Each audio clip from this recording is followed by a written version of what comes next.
Recuerden que les dije que iba a estar transmitiendo martes, miércoles y jueves. El día de hoy, los jueves, yo los tengo dedicados a un tema general, en el que, como bien dije, desde que anuncié Toma la Palabra, va a funcionar de manera que yo exponga un tema de mis impresiones al respecto de ese tema y después las personas puedan entrar, puedan interactuar, el que quiera participar, el que quiera hablar. Comenzando con el tema del día de hoy, que lo había anunciado porque lo había anunciado en las redes desde ayer, y era una pregunta que pensé que quizás podría ser un poco polémica, y era si en Cuba los niños eran felices. Y no es una pregunta casual. Y pensando en esa frase martiana de que los niños nacen para ser felices, me quedé un poco conectada con las cosas que están pasando en Cuba y con el hecho de que no estoy del todo segura que esa sentencia martiana se esté cumpliendo. De hecho, voy a ser más radical que eso. En Cuba, los niños no están siendo felices. Para empezar, yo no siento que en Cuba los niños sean felices, porque yo me anoté un grupo de pautas sobre cómo debe ser la infancia y qué debe tener garantizada la infancia para verla como una etapa en la vida feliz. Una de esas pautas era la seguridad alimentaria, la protección en términos de salud, la garantía de sanidad, la estabilidad social, por supuesto, todo aquello que tiene que ver con los ingresos económicos de la familia y, por supuesto, las formas de ocio y recreación. Y otros elementos un poco más aislados de los que también quisiera ampliar mis ideas.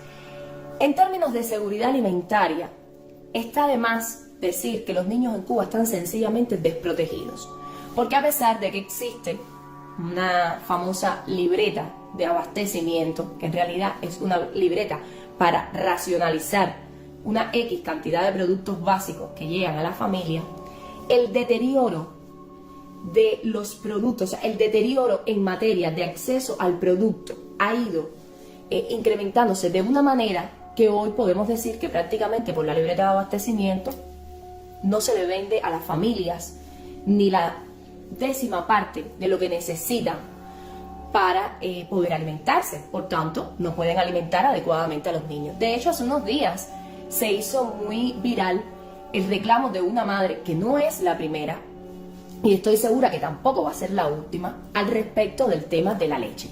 O sea, cuando pensamos en la seguridad alimentaria, cubanos que me están viendo en Cuba, no podemos pensar en que le dimos algo para llevarse a la boca. O sea, un pan viejo, como por muchísimo tiempo ha pasado en Cuba, que le damos un trozo de pan al niño, quizás con un poco de azúcar, y pensamos que ya con eso el niño no pasó hambre, que el niño tiene seguridad alimentaria. Miren, eso es un error fatal, es garrafálico, porque la seguridad alimentaria parte de los conceptos de nutrición adecuados para esa etapa de la vida.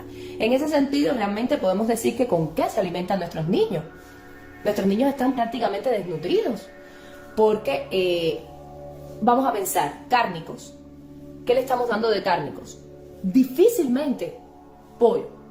O sea, lo más común ahora mismo en Cuba como principal proteína es el pollo. ¿Con qué frecuencia puede la familia cubana tener acceso libre a productos como el pollo? Adquirirlo con facilidad, adquirirlo en el precio en el que pueden pagarlo. Y solo nos limitamos a esto como fuente de proteína. Lácteos. Bueno, estamos viendo la crisis que están dando las madres por el tema de la leche. No hablar, por ejemplo, que Cibercuba hace unos días compartió una publicación de que las fábricas de yogur de soya, que históricamente hemos criticado y nos hemos burlado y hemos dicho que es una basura y tiene un sabor terrible y a muchos niños no le asienta nada bien. De hecho, la soya es muy común que produzca alergias, que provoque alergias, y hoy tener acceso al yogur de soya es prácticamente un sueño. un idilio, porque tampoco está llegando a nuestros niños, ¿verdad? Y como eso podemos mencionar un grupo de alimentos que se le hacen muy difícil a las familias poder adquirir para alimentar correctamente a los niños. Pero es que no solo estamos hablando de alimentos que recibe el país por concepto de importación. Los alimentos que crecen en el campo cubano, como la malanga, que siempre ha sido parte de la dieta básica de un lactante, como el plátano, como las frutas, varios tipos de vegetales, hoy los frijoles básicos en nuestra dieta, hoy no son fáciles de adquirir. Entonces, ¿con qué se están alimentando nuestros niños? Pasando a un segundo tema igualmente importante que la alimentación de los niños, es el tema del acceso a la salud. Y bueno, es cierto que el sistema de salud en Cuba es público, y yo siempre reparo en esta palabra, público, no gratuito, público, porque hoy a la familia cubana le cuesta más trabajo y posiblemente más dinero que si la salud fuera privada, porque realmente no existe una infraestructura hospitalaria que permita la adecuada atención para nadie, pero en especial para los niños. Estamos viendo casos todos los días, como el caso de la niña Amanda. Por cierto, siempre les recuerdo, vayan a los posts de Lara Groff, que ella mantiene una actualización al respecto de la niña.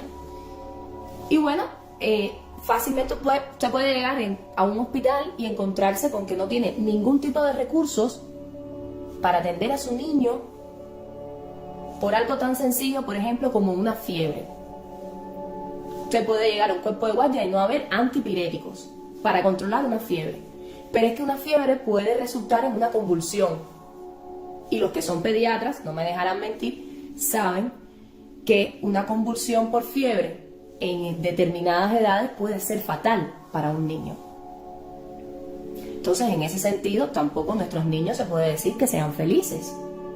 Sí, hay un sistema que te dice que si el niño se enferma, tú puedes llevarlo al médico y no tienes que pagar por eso.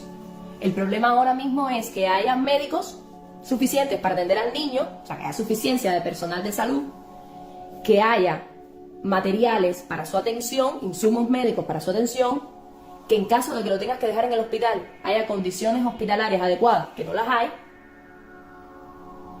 Y además se suma a eso que en el proceso de la recuperación influye directamente la alimentación y tampoco la hay. De las farmacias mejor no hablemos, porque las farmacias en Cuba realmente son locales que hoy podrían darle a cualquier persona que no tenga vivienda, porque total están vacías. Y la mayoría de los medicamentos que circulan en el país, ¿de dónde están viniendo? ¿Cómo están llegando? Están llegando desde el extranjero.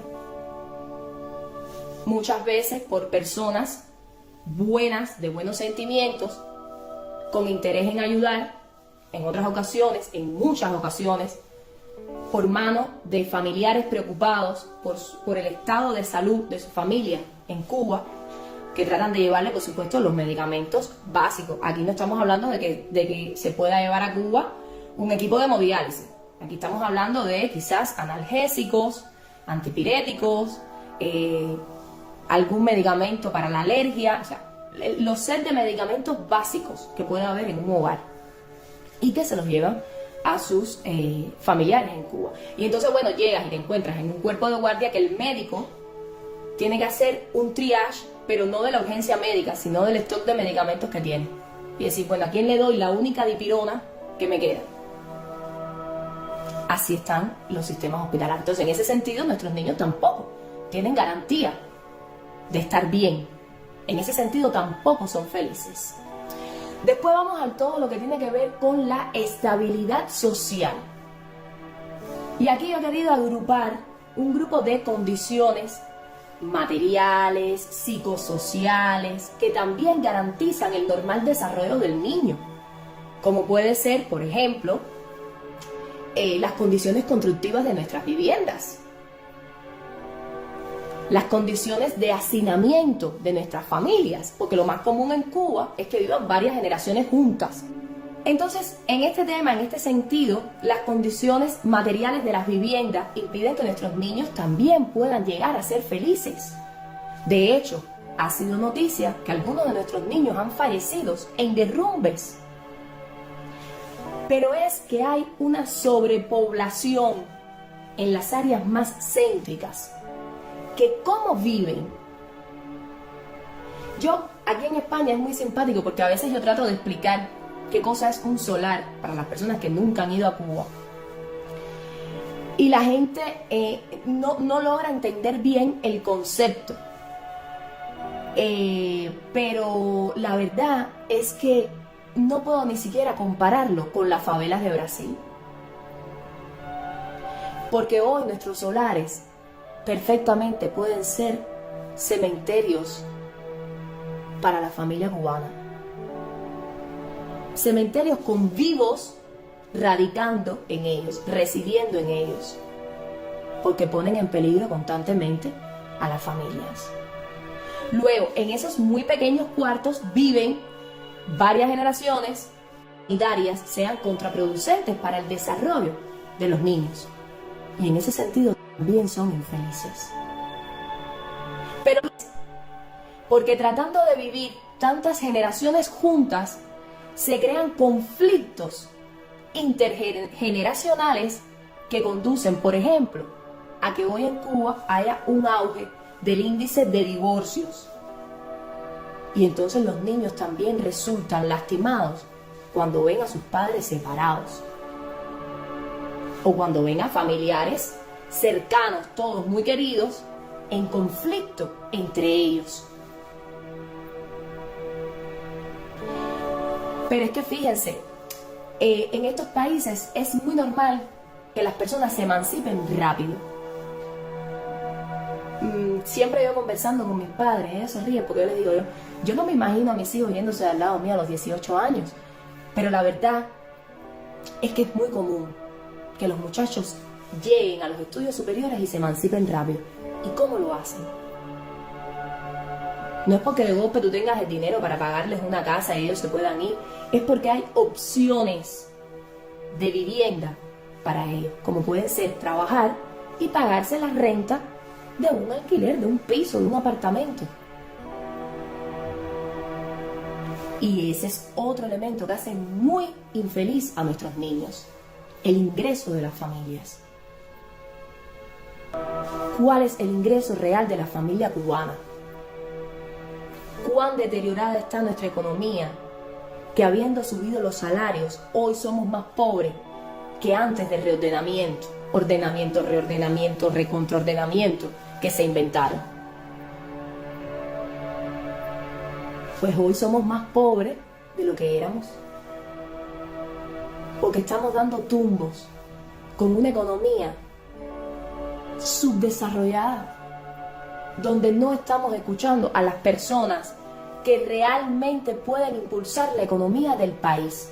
Y para tratar de aparentar una nueva apertura económica, le hemos dado lugar a negocios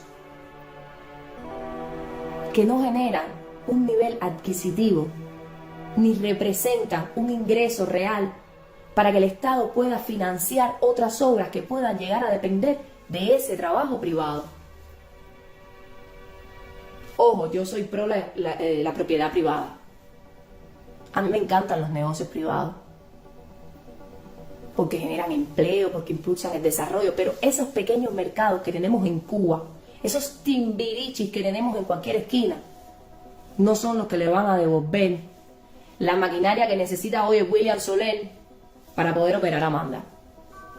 No va a pasar. Por demás, creo que incluso si por medio de la propiedad privada en Cuba se llegara a generar suficiente capital para levantar la economía, el exceso de control que los carniceros quieren aplicarle a todo aquel que está intentando levantar su negocio va a hacer que no salgamos del subdesarrollo, porque sí hace falta libertad económica y de comercio, y hace falta darle banderín abierto a las personas para que generen desarrollo, para que tengan buenas ideas, para que inviertan en el país, para que aparezcan nuevos empleos, para que fluya la economía. Pero lo único que hacemos es inventar leyes y leyes y leyes y leyes y leyes porque nos queremos meter en todo.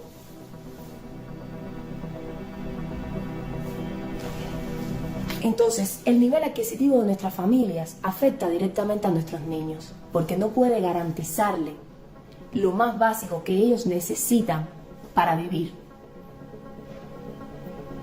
Pero además, suprime casi de forma permanente cualquier forma de recreación y ocio que pudiéramos brindarle en esa etapa de la vida que mi mamá siempre solía decir que es la más cortica de todas. ¿Qué es lo primero que tenemos que parar de decirle al niño que no podemos hacer? Comprarle juguetes, por ejemplo. No podemos gastar dinero en eso. Llevarlo a pasear. No podemos gastar dinero en eso.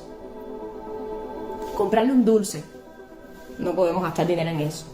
Y entonces, a golpe de necesidad, vamos haciendo que el niño madure contra su voluntad.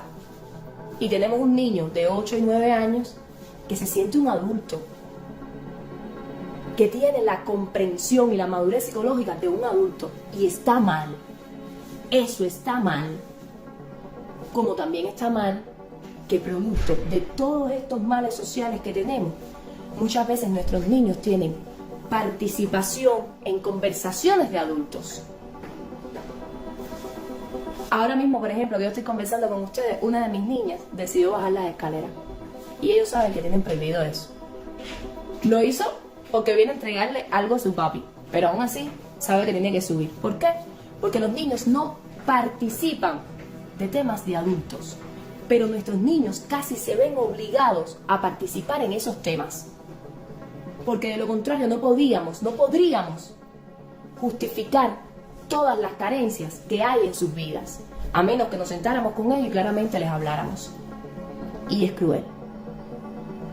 Como también es cruel abrir las redes y ver que en cambio a todo eso que ellos necesitan, hoy muchos de nuestros niños y nuestros adolescentes se dedican a formar chusmerías y guaperías por las redes sociales como forma de diversión. También empieza a tener lugar como forma de diversión la vulgaridad, la agresividad, el bullying, la violencia, incluso patrones machistas en la conducta de nuestros adolescentes. Porque ya la recreación para nuestros niños y adolescentes dejó de ser sana.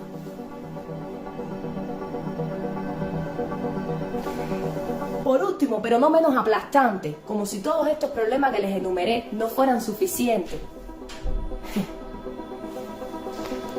van a una escuela donde se supone que al menos la interacción social con otros niños y jóvenes hagan que olviden un poco los problemas latentes en sus vidas, y entonces son víctimas del adoctrinamiento y la manipulación. Todos hemos pasado por ahí, y todos los que son niños y están en Cuba están pasando por eso.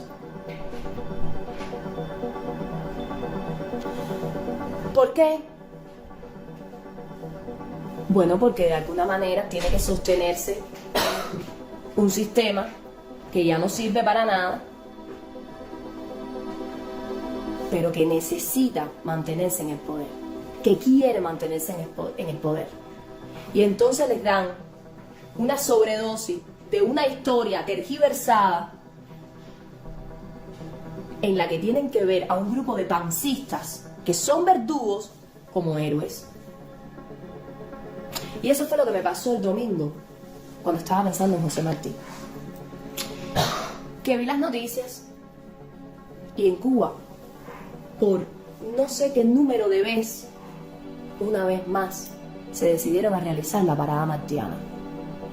Parada martiana en la que cogemos a los niñitos, muchos de ellos muy pequeños, los sacamos a las calles y los ponemos por tiempo bajo el sol, a veces sin desayunar, sin un calzado adecuado, con todo tipo de problemas en sus hogares. Los ponemos a caminar y a recitar poemas de José Martí, y los tratamos de convencer de que José Martí quería lo mejor para ellos.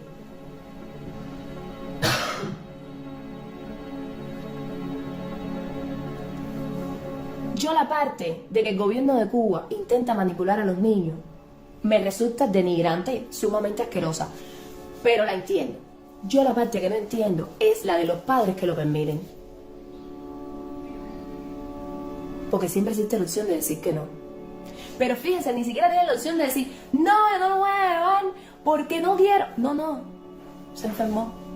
O la verdad, no tenía desayuno para mandarlo a la parada martiana. No había venido la leche al punto y yo no podía mandarlo con un pomo de agua, a riesgo de que le dieran hipoglicemia. Incluso peor, cuando ves a esos padres sacarle fotos a los niños y subirlas a las redes, fotos que después los reyes de la manipulación la utilizan en páginas como la de la señora de las cáscaras, que quería alimentar a los niños de Cuba con cáscara de plátano. Y justo ahí exponen esas fotos de sus niñitos, mientras están en todas estas actividades de manipulación y de un supuesto apoyo, porque esa es la imagen que se vende al mundo. Miren el apoyo de nuestros niños y miren el apoyo del pueblo de Cuba hacia el gobierno cubano. Entonces fíjense, ya no se trata de que se subleven en las calles, de que hagan un paro nacional, pero al menos que protejan a los niños. Yo soy una ferviente martiana. Yo estoy de acuerdo en hablarle a los niños de José Martí, en enseñarles la edad de oro, en que la estudien, pero que la estudien de verdad. Que la estudien de verdad. Que sepan que los símbolos de su nación son de la nación, no del grupo de pancistas que la están dirigiendo. Que ellos no tienen patentizado ni la bandera, ni el himno, ni el escudo, ni nada. Son patrimonio de la nación cubana. El pensamiento martiano es patrimonio de la nación, no de un grupo de manipuladores que están tratando de convencernos de que ellos son la continuidad de las ideas de José Martí.